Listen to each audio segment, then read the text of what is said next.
from the front. All right, boys. Lock in. It's our core foundation, man. Grit. I'm fired up. I'm fired the f*** up, boys. It's bumping right now. It's got my juices pumping, boys.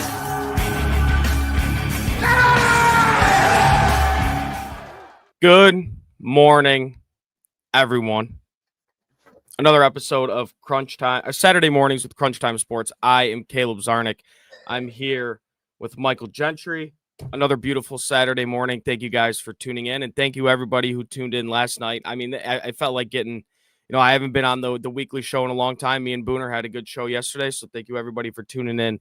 Then hope everyone's having a good start to their weekend. Michael Gentry, how we feeling today, brother?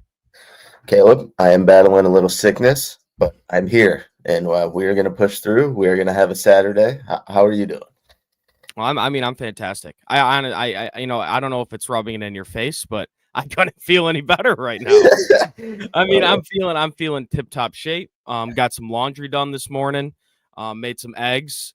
Drinking a Celsius. No free sponsors, but that's hitting this morning. So yeah, we got a packed show for you guys. We're gonna talk about some Detroit Tigers, some news, rumors, trade deadline, stuff like that. I'm gonna do my Tigers mid-season awards. Oh yeah. Got some Pistons news. We had Summer League yesterday, so we're going to talk about the Pistons a little bit and the game Ron Holland had, because that was absolutely fantastic. And then we're going to talk some top five. We got a fun top five for you guys today. Top 5 games and events you wish you attended live. That should be a good one. I think I have some good ones on my list. A little bit of some homer picks. But same. A couple things around the sports world I want to get to real quick. One big one that happened yesterday, and I don't know if you saw this, Mike. I'm not 100% sure who dropped out of the All-Star game in the National League, pitcher-wise, that is. But Jacob Misiorowski, after only making 5 starts in the MLB, gets an All-Star nod over guys like Christopher Sanchez, who's been having a fantastic year for Philadelphia. That has to be the least amount of games played before getting into an All-Star game. It's ridiculous. I understand what the MLB's doing. Everybody understands what they're doing, man. Misiorowski throws 103, 104 miles an hour, right? And they want to show him off a little bit. He's going to be the new ace for the Milwaukee Brewers for hopefully a long time. But there's other guys that deserve it. And honestly, when I saw that, Mike, I couldn't fucking believe it. And it's almost scaring me what the All-Star game is almost turning into, because it's a popularity contest in a sense. It is. Yeah. You've seen a lot of the guys that did get originally voted in with the fan vote, and now they're being replaced by whoever for whatever reason. Most of those players are actually more deserving than the players that are getting voted in. Obviously, Misiorowski's kind of an offset to that, because like you said, he's only played 5 games. Has he been absolutely unreal in those 5 games? Yes. But I think there definitely needs to be a certain amount of games you have to be played, no matter if it's for pitching or if you're playing out in the field and batting. There needs to be a certain amount of games at least to kind of offset that a little bit and make sure the right guys are getting in and no guys are kind of getting snubbed, if they actually, even care about going there. But well, I'll tell you what, Mike. It's the game limit should be more than 5. Yeah. Oh, absolutely. That's crazy. I can't. It's insane. But we got 2 more games until the All-Star break. So, like I said, I'm going to do my mid-season awards for the Detroit Tigers. Shout out everybody in the chat. Nitty Gritty, what up? Mike Reed, Vincent, Drake Miller, what's going on, everybody? Thank you for tuning in. We got a packed show for you guys today. Obviously, Tigers took a loss yesterday, 12-3. A school start on a Friday night in the City Connect jerseys at Comerica Park. That's a tough pill to swallow, losing a school game. Cal Raleigh, 2 homers. Julio Rodriguez, a homer. Tough loss for the Detroit Tigers, but hey, Scooble's not going to go 7 scoreless every single night. And I think this is a big, I think as Tigers fans, we've been really spoiled these past couple of years, and we'll get to the trade deadline in a sec, but I think we've been pretty spoiled, this past year or so when it comes to, your pitcher has a bad start, but you have a bullpen that's able to keep you afloat. And there's been instances like last night where that's just not possible. You got, Holton, Carlos Hernandez, who we thought was a guy that was going to come in, kind of be that swing and miss, hard throwing right-hander. Didn't work out. So yeah, tough loss for the Tigers yesterday, especially at home, man. I really wanted. I know this is a lot to ask for, but could you guys imagine a sweep going into the All-Star break? You got Scooble, Mize, and I believe it's Flaherty going on Sunday. I mean, that would have been just an unbelievable sweep. But it's baseball. It happens. You're not. It's one game out of 162. It was. Don't get me wrong. It was one of the worst games of the season. Pretty frustrating, but not going to win them all. Scoobs is still the best pitcher on the planet. I think his ERA is still at 2.23 or something crazy like that. He's 10-3, so still the best pitcher on the planet. Just a little off day from him. I mean, it looked like an off day from him from the first batter.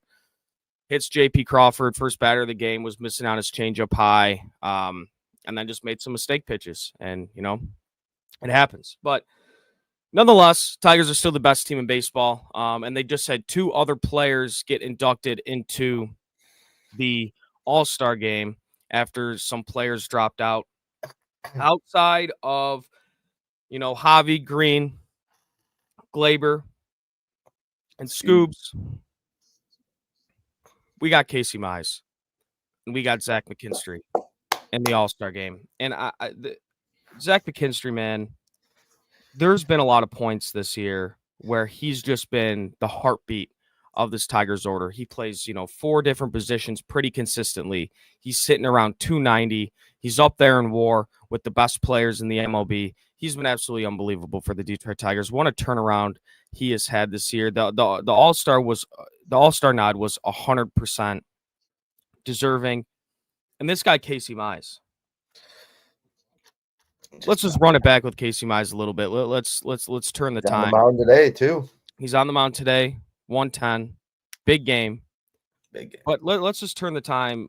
Is that the sign? Turn back the time for Casey Mize. Let's kind of look at this timeline he's had as a pitcher. So out of Auburn, man, he is the consensus 1-1. If you took anybody else there, you're out of your mind. Casey Mize was the pick there at 1. He dominated in college. He was really, really good in the minor leagues. I think you could say he dominated the minor leagues, came up and really struggled his rookie year. Right, really struggled his rookie year. Then he battled some injuries, and he's coming into this year, and I think a lot of the conversations was, is this guy going to make the rotation? Is he going to be in the rotation to start the year? And he just totally transformed himself as not only a pitcher, but just like a strike thrower and a competitor. He has 3 different sliders now. The velo is still there. I mean, he's the man. Casey Mize, the man. 9-2, 2.63 ERA. 7 innings pitched, 0 earned in his last outing. He's that dude. Casey Mize is that dude. Well deserved, and he's essentially been kind of an extension of an ace for this Tigers team. That's a very important spot to be in. You're the guy that's following the best pitcher in baseball, and Terry Skubal. You want to keep that momentum going. Obviously, not last night because Skubal didn't look that great, but usually, Skubal's throwing a nice game, and you got to extend that momentum to the next game. And Mize has done it for the most part. And I think the best is yet to come for a guy like Casey Mize. I think in the future, we're going to be able to talk about him as if he's an ace caliber pitcher. So, I mean, there's a chance you keep Skubal around, man. You got Skubal, Mize, Olsen, who I think Olsen can be, close to an ace caliber pitcher as well. I mean, his stuff is ridiculous. He's still young. He's only going to get better from here. And then you have a guy like Jackson Jobe, who obviously, he gets Tommy John this year, but we drafted him to be an ace caliber pitcher. So if you have 4 guys like that in the future, you're looking really good. So Mike, how do you feel about Zach McKinstry and Casey Mize getting the All-Star nods here? I think Casey Mize is well deserved. I mean, like you said, for all the reasons, he's so important coming behind Skubal, and he's pitched so many meaningful games so far, and he pitched so well in those. I'm 5-0 at home too. He's been fantastic. And McKinstry, it honestly did surprise me. Obviously, he was a throw-in or a replacement rather. I didn't expect that at all, but he's been playing well, so it's good for him. And like you said, he's been a utility player. He's been coming in whenever he's called upon, he's shown up. So hats off to Zach McKinstry and Casey Mize. Was there one person that made the Tigers the All-Star game? I know we've been talking about it for these past 2 weeks that like you actually didn't think that they were going to make it. Was like no matter if like outside of the Tigers. Yes. I mean, there's a guy. I think he got replaced. Honestly, let me double check. I think Passon tweeted it yesterday. Let's see. But a guy we played last night in Julio Rodriguez. Yeah, a guy we played last night in Julio Rodriguez. I mean, but this guy's been an all-star 3 out of the past 4 years. He's going to be known as a perennial all-star, and he has like a 680 OPS this year. And last year he was, don't get me wrong, he's phenomenal in center field. And I think he's going to be a really, really good player in the MLB. But as of right now, I mean, the first year he was good. Second year, I believe he was good as well. But then other than that, he's been, let me double check this. Okay, you know what? I have a different answer. Randy Arozarena just replaced Julio Rodriguez. That's my fault. I guess Randy Arozarena would be that guy. I think there are more guys deserving. And Mike, I don't want to be the guy that because you can't look. I know the Tigers are the best team in baseball, but you can't have your entire roster on this team. But I'm looking at Spencer Torkelson, man, and you're looking at the American League. He is first in.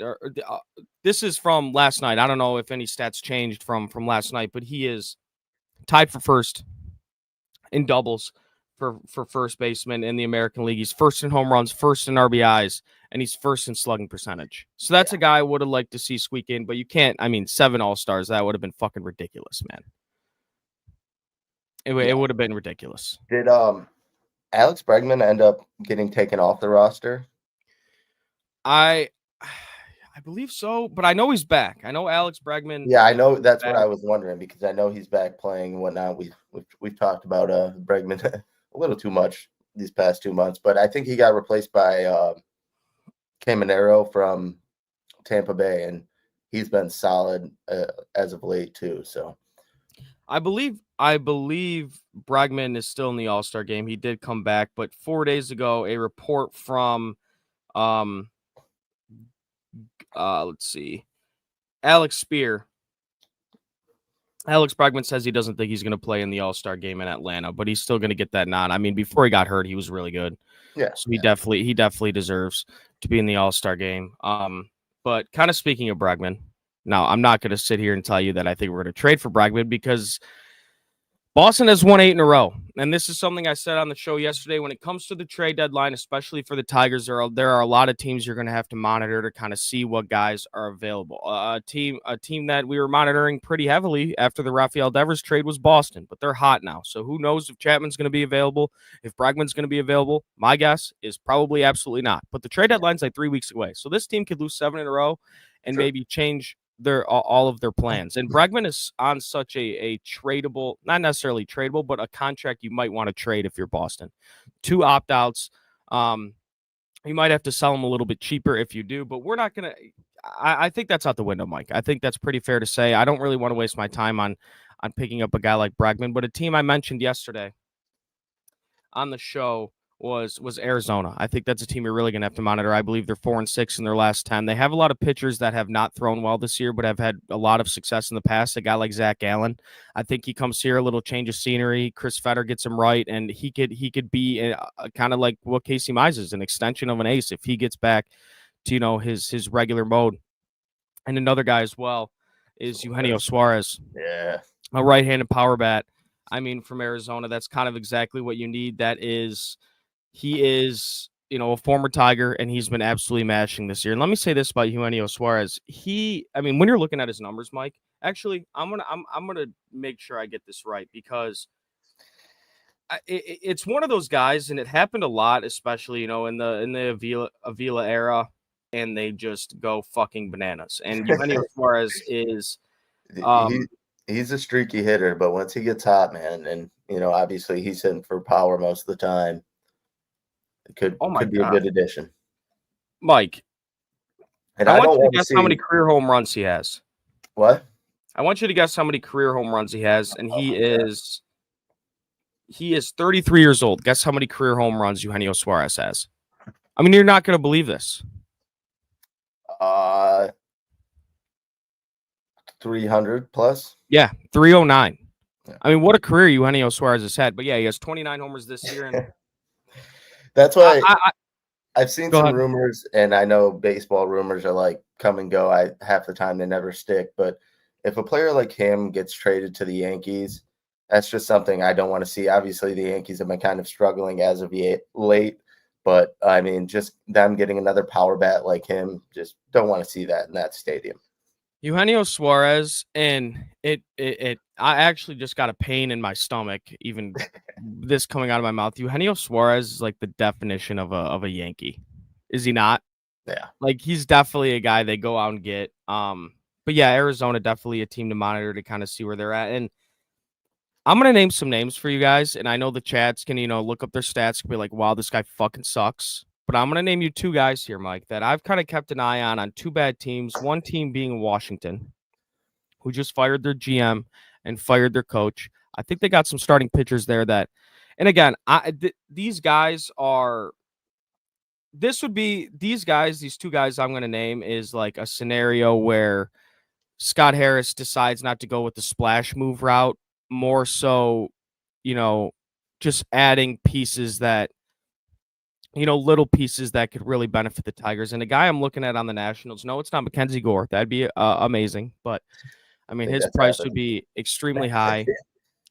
I'm looking at a guy in chat. I know you're going to look up his stats. You're going to say this guy's a 5 ERA, and he hasn't been good his whole career. But every time I watch Mike Soroka pitch, I feel like there's something there. He's a former top prospect in Atlanta. He'd be cheap as hell to pick up, and just a guy that will eat innings with Kyler Montero and Sawyer Gibson Long in that 5 spot. Mike Soroka is a guy I think you could really keep an eye on if you're Detroit. And another guy, I'm going to go out to Oakland, Las Vegas. I don't fucking know where they are now. Whatever minor league stadium they're playing in. I'm going to Oakland. Well, I guess I just said it again. Oakland or Las Vegas, whatever, the A's. Yeah. I'm looking at a guy like Luis Severino as another starter.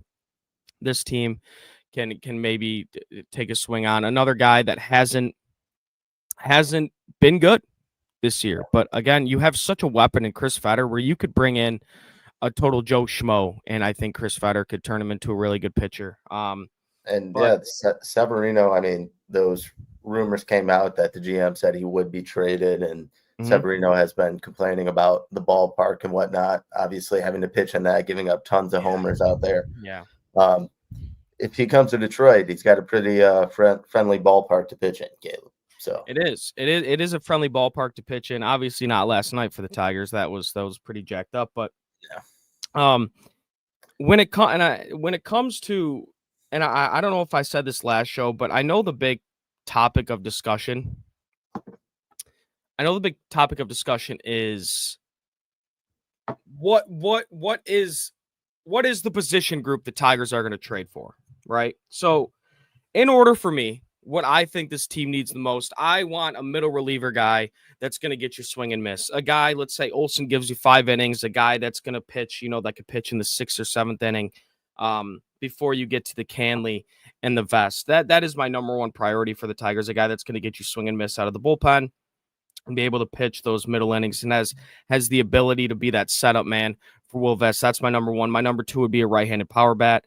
A position I'm not really set on. You could say third base, but we have an all-star third baseman in Zach McKinstry, but you can't have enough power in the playoffs. There's no such thing. I said that last show. There's literally no such thing as having too much power in the playoffs. And the last one is a starting pitcher. I just gave you guys 2 names who I think the Tigers can go out and get. But I guess my answer to which position group I think they'll trade for, I think there's a world where they can go get all 3.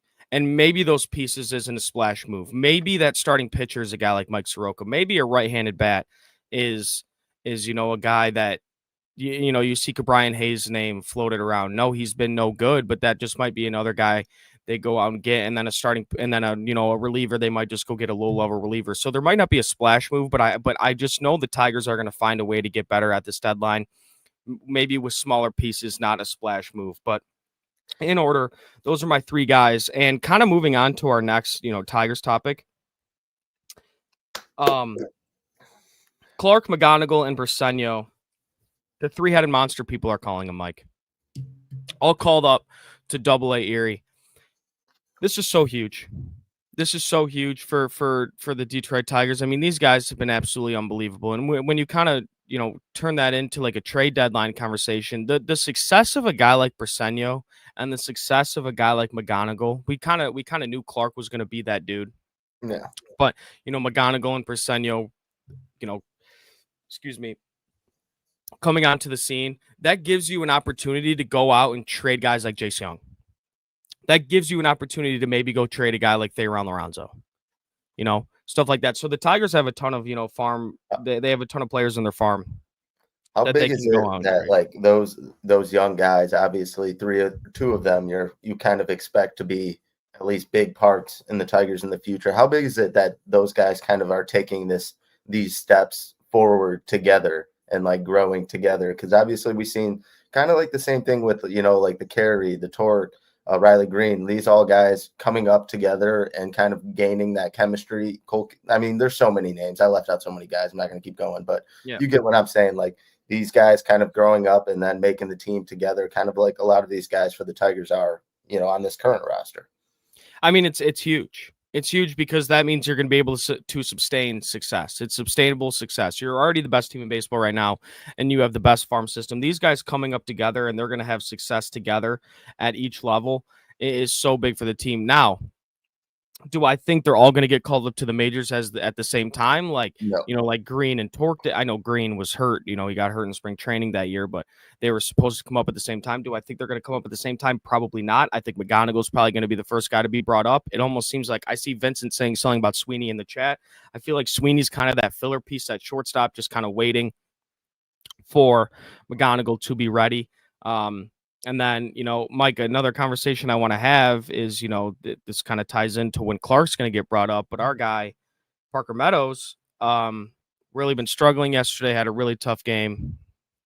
He had a really tough game yesterday. So, I mean, if he continues to struggle, how soon do we see a guy like Max Clark? Right. So, I mean, yeah, this is huge for the Tigers. I mean, AAA here. I mean, that lineup is it's insane. You got Lorenzo, Max Anderson, Briseño, Clark, McGonigal. I mean, if you're going down for a rehab start, if you're a hurt pitcher in the MLB and you're going down for a rehab start and you got to face AAA Erie, that's no fucking walk in the park, man. I'm sorry for the F-bombs, but it's not. It's not a walk in the park. I mean, that's a pretty legit lineup right there. It's been, I mean, just unbelievable news we got for Clark, McGonigal, and Briseño. Really, really good for those guys. But Mike, a trade proposal that I saw that I just want to touch on real quick before we move on to the midseason awards. I think this is ridiculous, but it's a lot of people are talking about it because I think fans outside of Detroit think it's a very good possibility. So when you're talking about if a guy like Paul Skeens, you just saw last night, you saw he was extremely frustrated with that Pirates loss yesterday. I'm going to say this, and Mike, I'm pretty sure I'll know your answer. You know my answer. Trade proposal that I saw on Twitter, I'm not 100% sure who it was. Max Clark, Kevin McGonigal, Jackson Jobe, Colt Keith, and Sawyer Gibson Long for Paul Skeens. Are you hanging up that phone immediately? Yeah, I mean, I love Paul Skeens. I think he's fantastic. I think everything about his situation right now with the Pirates is horrible, and he definitely needs to get out of that situation. But I think that just what you're giving up right there, your two future guys in McGonigal and Clark, which I think are both going to be fantastic, and Jobe, who had a hell of a year before he's getting injured. I just think there's too much in that.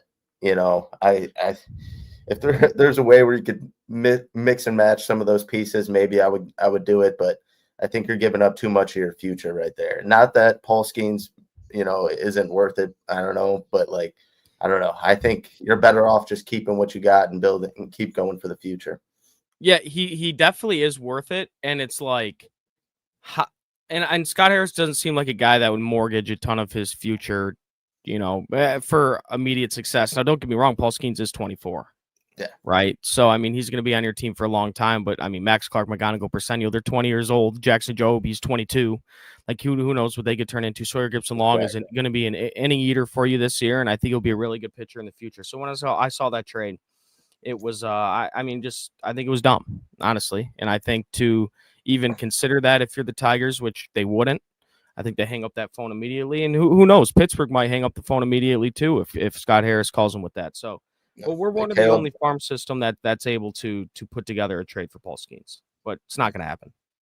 Caleb, one thing, last thing on the All-Star game, we got Nick in the chat. I don't know if this is troll, but I just want your thoughts on this. Javy Baez making it is a crime because obviously some people may feel this way.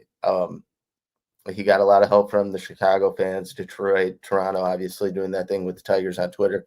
Yep. But do you think Javy Baez deserved his All-Star spot? Do you think it's a crime, as Nick says?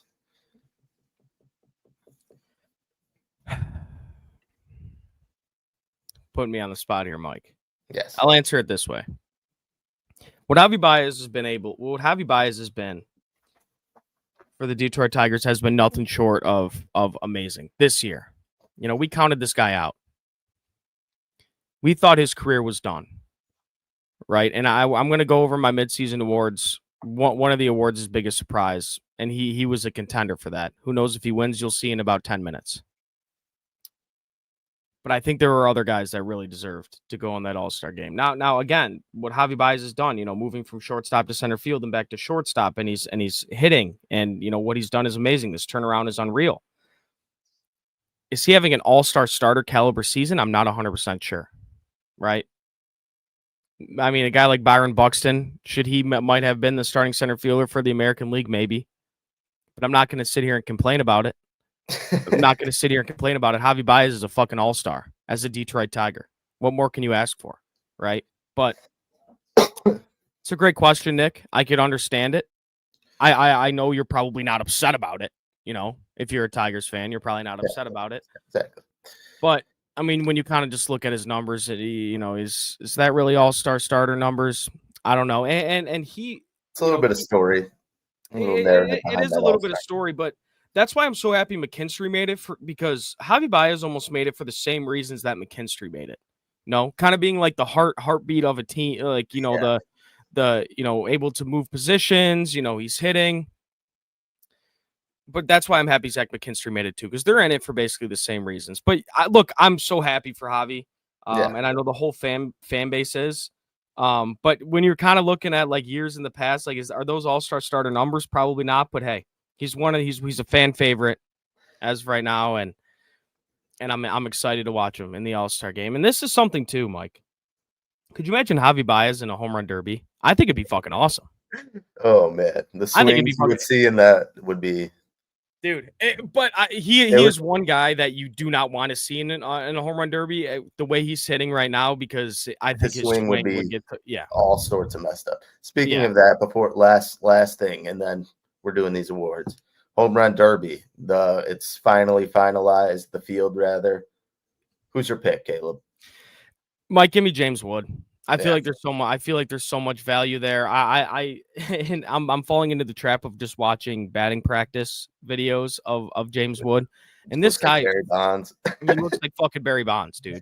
One flick, and I'm sorry for all the F-bombs. I've said a lot this morning, and I apologize for it, chat. I don't mean to do it. But yeah, I'm just seeing James Wood with just a flick of a wrist. He's going 410 to center field. So, I mean, yeah, James Wood's my pick. Cal Raleigh, I haven't looked at the odds. Cal Raleigh's the favorite. Yeah, honestly, I like Cal. James, like if I was to pick three people, it would be Cal, James Wood, and then Brent Rooker. Brent Rooker is plus 1,000. He is the second worst odds, and a guy like that, I mean, in a home run derby could be dangerous. I think he's my sleeper pick for that. I probably will take him straight up to win it. But now, one guy I think that could be really hit or miss in this is Jazz Chisholm. I think he could either be so fucking bad. Yeah. There's another F-bomb, chat. I apologize. God damn you, Caleb. I apologize. God, so bad. I shouldn't do it. But he could either be really bad or really good. So I think that's Monday night, correct? Yep, Monday. Yeah, should be 8 p.m. fun. Let's see. But my prediction, James Wood. I'm going Rooker. I'm going Rooker. All right, Caleb. It's time. So we are going to do Caleb's midseason awards for the Tigers. Do.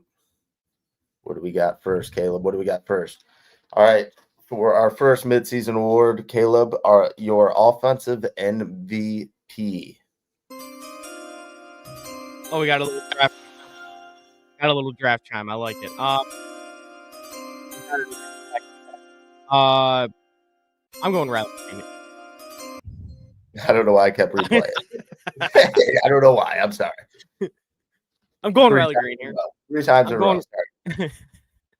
I'm going Riley Green here, offensive MVP. I mean, he's been the bulldog in your lineup. He's hitting 280 with an 8-something OPS, 22 homers. And this is a guy that went on a 1-for-32 streak for you, right?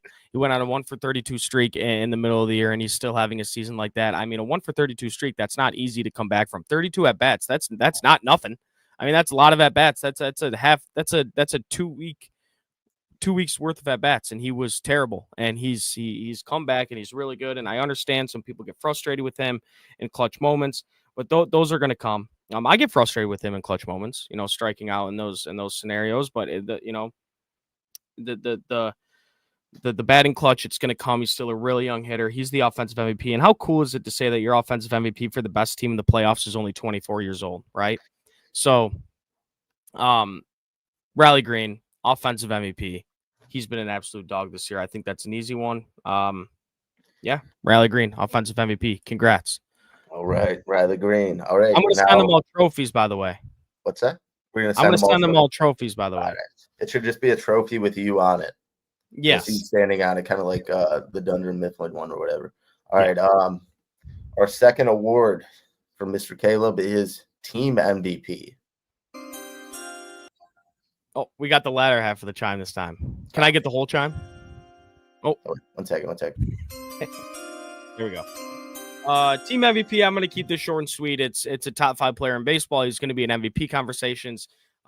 He gives you a win. Besides last night, every 5 days, it's Tarek Skubal. He's the team MVP. He's the best in the business. I mean, he's the man. Team MVP. Extend him for the rest of his life until that guy is walking with a cane. He should be wearing a Detroit Tigers jersey. I don't care if we have to give him, and Mike, I'll say this, I don't care if we have to give him $100 billion every single year to be a Detroit Tiger for the rest of his career.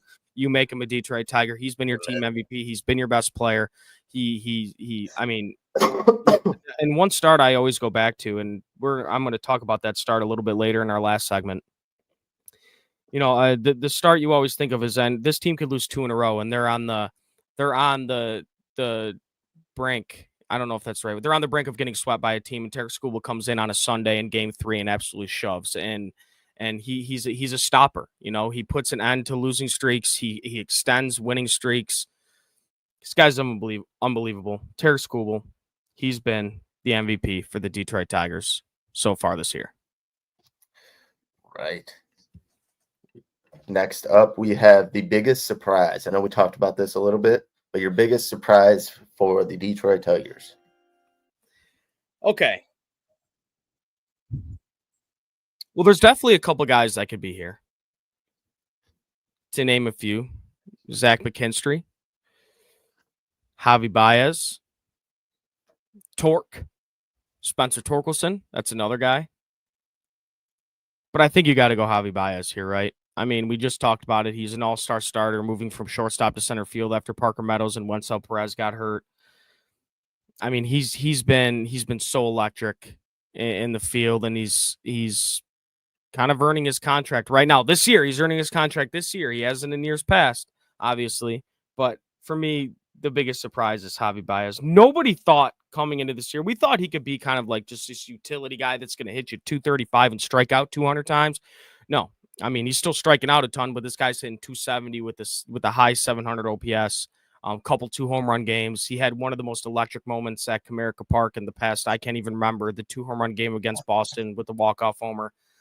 Give me Javy Baez for the biggest surprise. And I wish I could give 2 awards for this one or I guess 3, because Zach McKinstry and Spencer Torkelson are both also very, deserving of this award, but I'm definitely going to go Javy Baez because everybody, including me, was out on this guy. So Javy Baez, biggest surprise.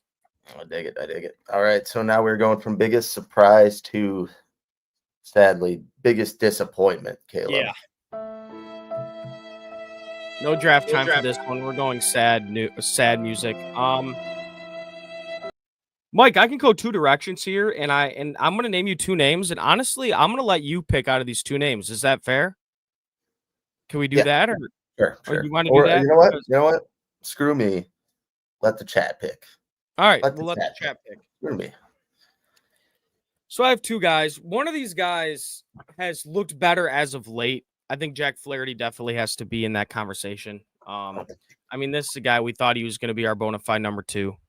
And Jack Flaherty, when he came back, and he's had some really bad starts for us, but he's looked better as of late. So, and I think you could call it a disappointment so far because we thought he was going to be lights out.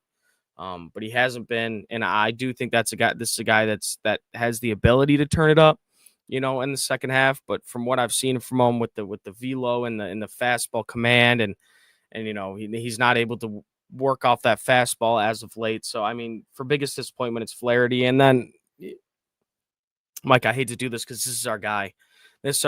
Parker Meadows.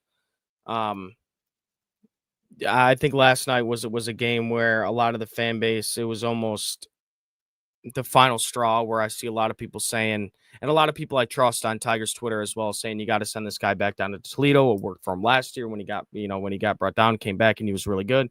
Parker Meadows, a guy we thought was going to have a pretty big impact on this team when he came back from injury, and he really hasn't been that great. But I'm tired of this negative stuff, Mike. I want to move on to the next one. So I'll let the chat decide. Biggest disappointment for the Detroit Tigers this year, was it Jack Flaherty, or is it Jack Flaherty so far, or is it Parker Meadows? But I'm done with this negative stuff because they're the best team in baseball. Let's move on to the next one. All right, Caleb, our next one is the most underrated player so far. You know what, Mike? I think a lot of people could have gone Colt Keith with this, but he's really earning his flowers now. A lot of people are talking about him. He's been one of the hottest players in baseball. I know he went 0 for 5 yesterday, but before that, he's been on an absolute tear for the past, month or so. Just outside of really April and parts of May, where he was really, really bad. He's been phenomenal outside of that. So when we're really talking underrated, and a bullpen that has struggled from time to time, I'm going Chase Lee. And I know Chase Lee had a bad outing against Tampa Bay the other day. He has 31 innings pitched. He has a 3.19 ERA. This is a guy out of Alabama. Came in, another guy. He was a Fetter project, throws submarine. How awesome is that? And he's been pretty reliable for this Detroit Tigers team this year. And again, this is a bullpen that has struggled quite a bit, and he's been a guy you could throw in there, and you're pretty confident when he comes in the game for the most part. So I'm going to go Chase Lee for most underrated Detroit Tiger so far. And that he's a guy, because they're the best team in baseball. All these players that are playing well for the Detroit Tigers, they're going to get their flowers by national media and everything, but I don't think Chase Lee has gotten enough. Again, I know he had a bad outing against Tampa Bay the other day, but outside of that, Chase Lee has been very, very reliable for this Detroit Tigers, and a key part to this bullpen. And I think will be a key part of the bullpen down the stretch when you're looking in late September and in October. So Chase Lee, most underrated Tiger for me so far this year. And I'm excited for this next one because I got a little fired up. Yeah. Right in my answers. We already kind of talked about who's been a disappointment thus far. Who's a player that you think will heat up in this second half? Mike. There's some players that are just pretty streaky, man. There are players that are just pretty streaky, and that guy, the player that will heat up in the second half, and if this guy, man, from the right side, if he starts to heat up, this offense just looks totally different. Give me Dylan Dingler. Give me Dylan Dingler to heat up in the second half. I think he's sitting around 260 right now with like 8 homers. He went on a super hot stretch in the beginning of the year. You saw last year before he got called up to the Tigers, he went on a super hot stretch in Toledo. He might just be a streaky hitter, but I think Dylan Dingler's time is coming in the second half. And again, it totally transforms your lineup because that gives you 2 power hitting right-handed hitters in that lineup in Spencer Torkelson and Dylan Dingler transforms your lineup. And I'll say this. He's amazing behind the plate. He's absolutely amazing behind the plate. So if you can combine his ability to, his receiving ability and his arm and his power, he is going to be a key part of this Tigers run down the stretch. Dylan Dingler is my pick for the player that will heat up in the second half. I like it. Last but not least, the X factor for the rest of the season for the Tigers. Well, we talked about this guy already earlier in the show. And I think it'd be easier to pick a guy like Riley Green or Torque or someone like that. But I really think the X factor, I think it's Casey Mize.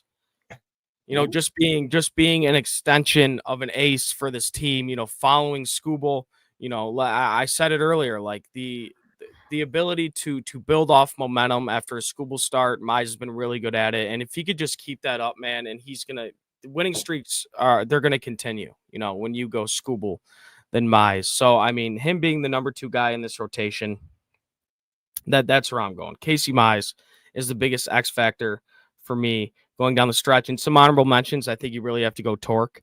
I think you have to maybe go a guy like Glaber as well, who's been really good for this team. But the biggest X factor for the Detroit Tigers for the second half of the year will be Casey Mize. That's where I'm going. But yeah, so those are my awards for the midseason awards.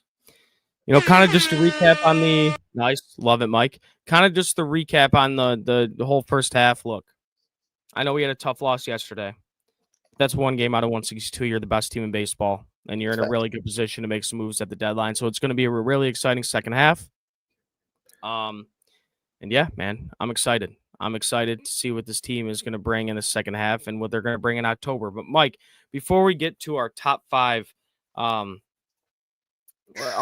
this week, top 5 sporting events you wish you attended live or witnessed live, I think that's going to be a fun one. I want to talk about Pistons Summer League a little bit yesterday. I just want to touch on it. Ron Holland looked fantastic. That move from 00 to number 5, I think might have worked for him. Because this guy's not going to, I think he got the Malik Beasley powers. This guy shooting a little bit. Yeah, he hit four threes last night, shot 5 of them. So that's efficient as hell. He had 11 boards. Ron Holland looked fantastic last night. We got a glimpse of what this guy can become. And I think a lot of the talk about Ron Holland last year is like watching him is like, what is this guy? Is he just a grit and grind hustler that's going to come off the bench and give you a little spark? Or is this guy really able to score? Is he really able to create for himself and play really good defense? Really impressive stuff out of Ron Holland. And from what I watched, before the Tigers game came on, obviously Dennis Jenkins looked really good for the Tigers. For the Pistons. Chaz Lanier, I know he only went 2 for 7 from 3, but I think his shot looks really good. He does need to handle the ball a little bit better. But again, this is just Summer League. And then Bobby Klitman. Bobby. Is this guy going to get back up 4 minutes for the Pistons in the regular season? The numbers didn't flash off the page, but do you think there's a chance that this guy Bobby Klitman could be have a chance to be the backup 4 for the Pistons? We don't really have many bigs, with size and kind of, we're kind of playing more stretch 4s and stretch 3s than we are actual guys at their position. So, yeah. If he shows up defensively, and get some boards, yeah. He looked really good last night. I believe in chat, correct me if I'm wrong, I believe his name was Toro Smith. He also played really well last night. Had a really nice behind the back pass. But yeah, Summer League, they balled out yesterday. Ron Holland, 28 points or something. That's just unbelievable. But excited to see what that team could do for the rest of the Summer League. And we get to watch more Ron Holland, man. I was thinking the other day, I was just sitting there watching like Cade Cunningham highlights. I'm like, man, I really miss the Pistons. So, happy they're back on my TV screen. Okay, Mike, we have a couple minutes. I apologize, Jay Hart. Tolu Smith. I apologize, but yeah, he played well last night. I believe, and correct me if I'm wrong, Jay Hart. Did he have a double-double with assists and points? I know he was looking really good. But Mike, we could jump into our top 5 sporting events. I just wanted to ask you one thing, kind of staying on Pistons. We have a couple minutes. You don't have to take long on it by any means. Yeah. obviously that sign and trade kind of fell through with Dennis. We get really nothing out of that. Is there any, when you're looking at this roster, is there any like leaks or any things that you see that will be concerning for next season? Like you could say not having, some good backups as far as bigs go, or maybe another actual point guard coming off the bench. Now that it's all kind of settled and we're kind of looking at what we have right now, I don't think they're going to make any other moves. Is there anything that you see as, a concern with this final roster? Yeah, there are a couple. Every team has concerns, and one of mine is that that Mike, we talked about it last show, is kind of that backup point guard position. We talked about did they really trust Sasser to make that progression to be a playmaker off the bench, or are they comfortable with Karis LeVert kind of being that lead ball handler off the bench? But we saw it last year, and again, I know Ivy is back, and Ivy and Kate are going to stagger minutes because I think this organization really likes the playmaking, just the playmaking ability of Jaden Ivey. And they're going to stagger minutes, and obviously Jaden Ivey is going to run a lot of that bench unit as the point guard when they stagger the minutes. But we saw last year, like what Schroeder did, he came in and took a load off of Cade Cunningham, right? So I would love to have a guy like that. And then that backup 4 position, is it Bobby Klintman? Like, do you go out and get another guy that can maybe stretch the floor a little bit off the bench? You obviously traded away Fontecchio, which was the right move. You guys know how I feel about Simone Fontecchio. Was just a black hole on the court last year for the Pistons when he was on the floor. But yeah, there definitely are a little bit concerns. And man, this East got really good. And teams aren't going to wait around for you. They're going to get better. So I honestly, Mike, I think there is a couple moves still to be made, and I think they could be made, whether that's via trade or if there's other free agents they're looking at. We'll see. But yeah, those are a couple of the concerns I have. Would be like the backup point guard position and a backup 4 that could stretch the floor a little bit. Right. Could see it. All right, let's do our top 5. Sorry, I'm just getting some loaded up. Do you want to start us off, Caleb? So it is our top 5 games/events. I just did all games, all sporting events. I don't think we were doing anything outside of the bubble like that. But top 5 games/events you wish you attended and witnessed live. Yeah, I can start it off. I'll do like we always do. I do one, you do one, you do one. All right, and so Chad, I would love to hear 5. Yours too. Are we going like 5 then up? Yes. Okay. So my number 5 sporting event that I wish I would have attended in my lifetime, and this is, I'm a COVID golfer, so I kind of started golfing and watching golf during COVID. But that Tiger Woods 2019 Masters, man, just being there, dude, that was a magical moment. There's a video on YouTube where it shows his every shot from that final round in Augusta in 2019 for him to win the Masters, man. That is just unbelievable. So my number 5 is Tiger Woods winning the Masters in 2019. Just being in Augusta would be super cool to go to the Masters, but the ability to watch Tiger Woods win one was probably unbelievable. So that's my number 5. Yeah, no, it's kind of staying in the same alley as you. I'm gonna go the 2021 Ryder Cup at Whistling Straits. Sure. Team USA obviously took home the dub in that. I just think that course one is unreal, and just some of the things that went on throughout that event. Obviously, it's days on days long, but there's so many good moments, and an event like that, no matter if it's the Ryder Cup this year in Bethpage or you're going overseas, whether it was in Italy last time, the Ryder Cup in general would be one of my events that I would want to attend. Like it's a bucket list. Yeah, the Ryder Cup. I actually. God, who did I just watch yesterday? Who was paired with? Well, no, was it DeChambeau and Tiger one year? Was that a pairing for the USA? I don't think so. Mike, I think you're lying to me. I think it was. Let's see. I just rewatched one. It was DeChambeau and someone. Yeah, that was actually. I think it might have been in 2018 if they did, but. I don't know. I remember specifically Whistling Straits, Scotty and Bryson being together, Xander, Scotty being together. There was just so many good combinations of players, and it was just like, I don't know, it was just a scene at that time. And the way the USA was so hyped throughout that entire week, just being at that event would be insane. Yeah, that's a good one. That's a good one right there. My number 4, I'm staying home for this one. I'm going Game 5 of the 1984 World Series. Watching the Tigers win a World Series against San Diego at Tiger Stadium. I mean, we might get a World Series this year. We might get a World Series this year. But being at Game 5, watching my team win a World Series, that would be absolutely unbelievable. Just what an unbelievable feeling that would be. So my number 4 is Game 5 of the 1984 World Series. I'm going to go one pretty recently, and obviously this was a super hype event. Matthew Stafford returning to the Den for playoffs. I mean, I remember I watched that game in my basement by myself. All the emotions were there. Like, I couldn't imagine actually being in that building. I know it was rock, and that building was so hype. That would have been one of the craziest football games, obviously, because the Lions get the playoff win. But just all the stories behind that. I'm a big Matthew Stafford guy. Nitty Gritty said I was there. It was probably insane. I wish I could have been at that game.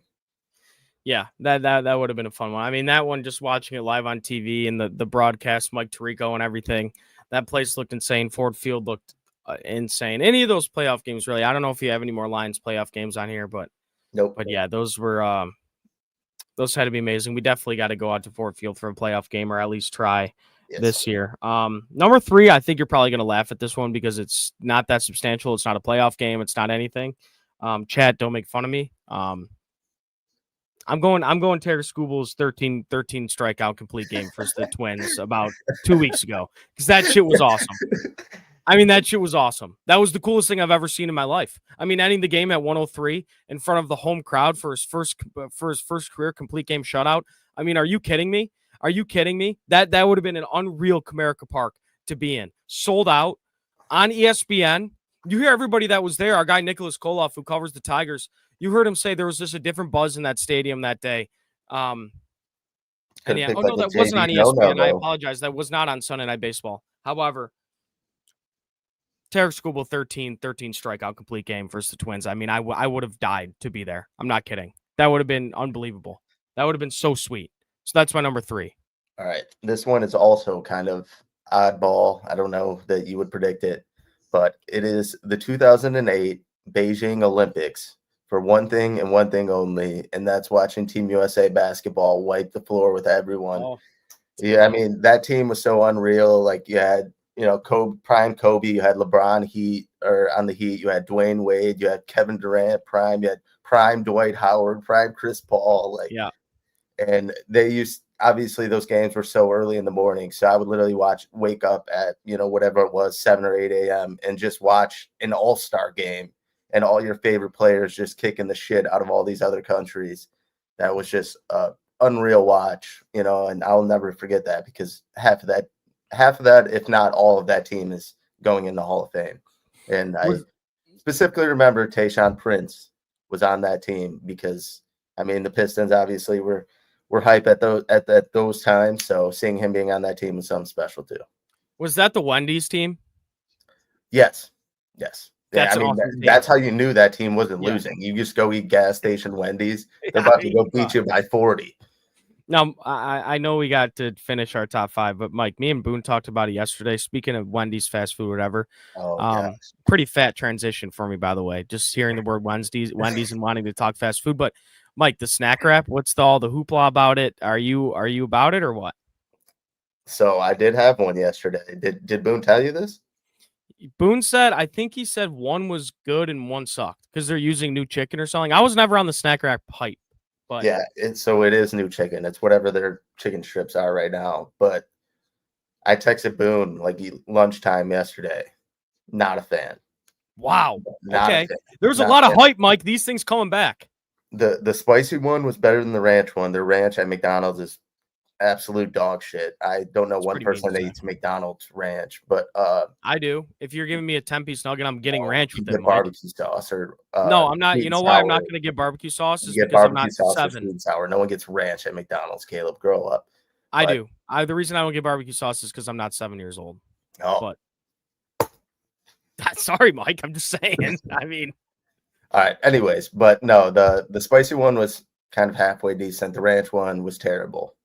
My thoughts on it. Well, Vincent, I mean, you just heard Mike's review.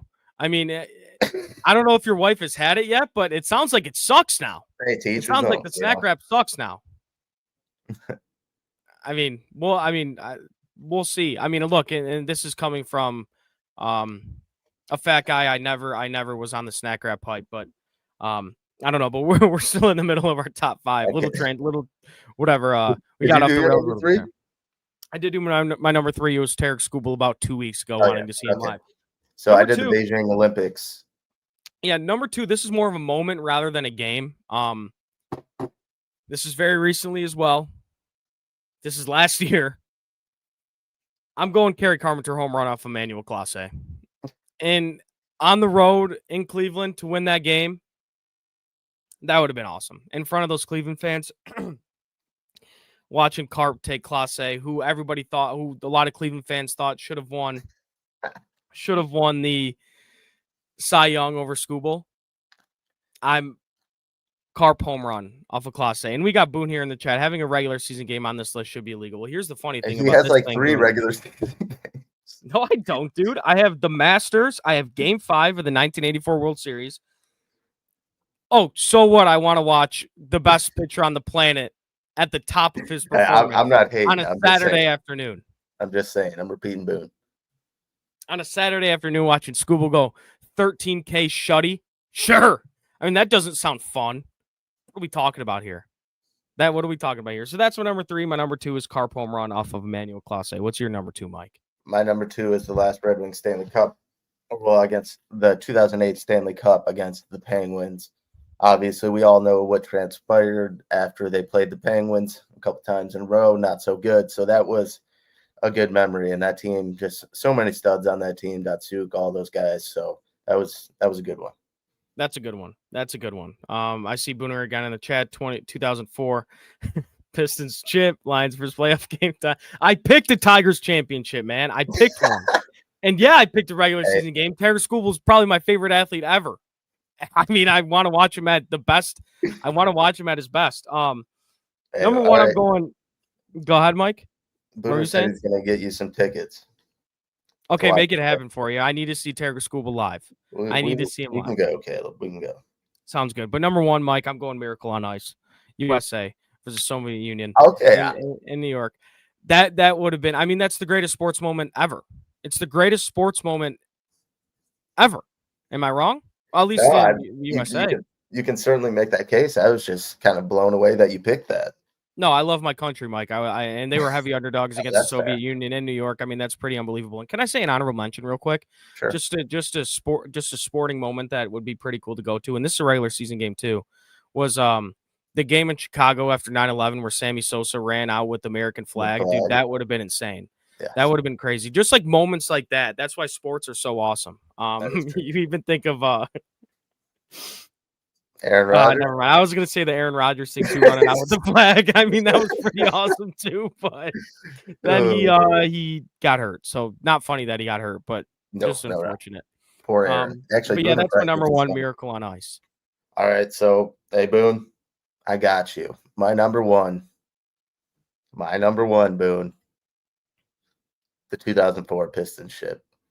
I mean, the going to work Pistons at that point in time, and obviously the Red Wings were good. The Tigers were kind of up and down at that point in time. But that Detroit Pistons team, the going to work Pistons, literally like revolved my childhood around that team. I loved every single player on that team. Chauncey Billups, obviously my favorite. That team was just unreal. Like team basketball, just they had the city so hype. I remember going to Auburn Hills, the Palace, for so many games. They were just unreal. Yeah, that's a good one, Mike. And I guess, I mean, my list I think was a little unorthodox, but that's why it's our own list. But I mean, maybe the school one was a little bit overblown. I had that at 3. I didn't even have it at 5. Like that was a top 3 sporting moment I would ever want to see. But trust me, it is. Mike, before we end the show, You could have picked like a Justin Verlander game or something. I'm just surprised. Mike, before we wrap this up, now that we have Booner in the chat, yesterday we did do a Mount Rushmore draft on Detroit athletes. Mount Rushmore draft. I'm going to name you these 3 teams. I'm not going to tell you whose team they are, and I want you to tell me who has the best Mount Rushmore. Okay? One was me, one was Booner, one was the chat. Team 1. Barry Sanders, Ty Cobb, Stevie Y, Nicholas Lindstrom. That's 1. Team 2. Gordie Howe, Miggy, Megatron, and D-Mac. That's Team 2. Team 3. Al Kaline, Isaiah Thomas, Alan Trammell, Ben Wallace. Which one's the best? Tell me if you need me to repeat any of them. Yeah. All right. Repeat them all one more time. I'm sorry. This is a tough choice because. All right, go. Team 1, Barry Sanders, Ty Cobb, Stevie Y, Nicholas Lindstrom. Team 2, Gordie Howe, Miggy, Calvin Johnson, D-Mac. Team 3, Al Kaline, Isaiah Thomas, Alan Trammell, Ben Wallace. I think it's number 2, to be honest. I think it's number 2, and then number 1's really close behind it. I think if number 1... So number 3 is last? Yes. Okay. We're going to end the show there. Is that you?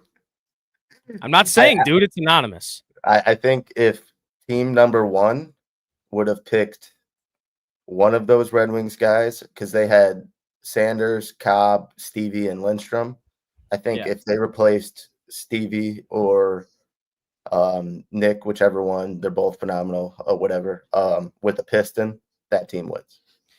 Can I make an argument for Team 3 real quick before we wrap it up? Al Kaline, his nickname is literally Mr. Tiger. Okay, Zeke is he's the best Piston of all time. Alan Trammell, shortstop, Hall of Famer, the shortstop for the World Series team in '84, and Ben Wallace, the best defensive player maybe ever for the 04 championship Pistons team. But Mike, I'm not going to sit here and tell you that that's my team. I just want to make an argument for him. I can tell that's your team, Caleb. I didn't tell you. It's not. It's not. So my team was actually Team 2 that won. So thank you very much, Mike, for saying mine was the best. So Booner, Caleb, we're not going to get the truth out of Caleb here, obviously. Caleb, or whose list was what list, Booner? Were you number 2? Was the chat number 2? Were you number 1? Because we know Caleb was number 3. Number 3 is really good now that I'm looking at it more. Whoever drafted that team did a really, really nice job. Did a really nice job. Again, Al Kaline, Mr. Tiger. Booner. I knew it. I mean, this guy, Miggy and Calvin Johnson didn't even win championships here. They didn't win championships. All right, Calvin. Miggy's one of the best baseball players, one of the best hitters of all time. Yeah, Al Kaline's not. Trammell's not. No, you can make case for every player we're going to say, so I shouldn't say that at all. But, you were trying to tear him down because he hasn't won. Megatron played on the shittiest Lions team and was carrying. He's getting quadruple coverage. Come on now.